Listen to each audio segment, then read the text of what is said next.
DirectX 12 compatibility? Check. At least 3 GB of VRAM?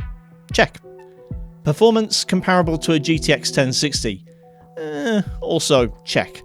The AMD R9 290 might have been released the year before Dark Souls 2, but it's proven itself to have a surprisingly long lifespan in tech terms. On paper at least, it should have enough grunt to run Elden Ring, the latest game by Soulsborne developers FromSoft. Let's see how that works in practice.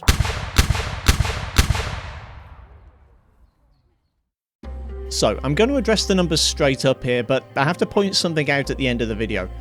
Testing on my standard, moderately priced gaming PC with 6-core Ryzen 5 5600G and 16 gigs of DDR4 3600 and 1080 low settings is unfortunately a little short of a 60 FPS experience here, averaging about 50 and dropping to the low 40s. It has to be said too that low settings doesn't exactly look like a 2022 title. Pushing up to medium goes a way to improving things, but we're getting a lot further away from that 60 FPS ideal here.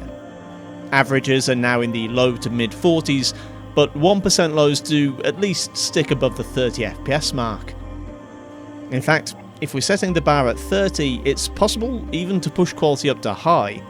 As well as looking a lot more like the next-gen title it's supposed to be, frame rates aren't terrible, with averages at 38 FPS. There is a step above high too.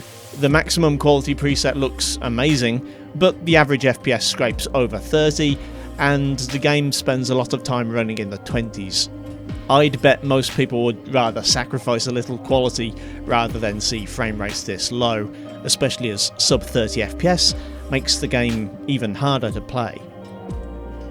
As well as my standard MPG PC setup, I've also run the game in a more humble configuration with only 4 cores and slower RAM.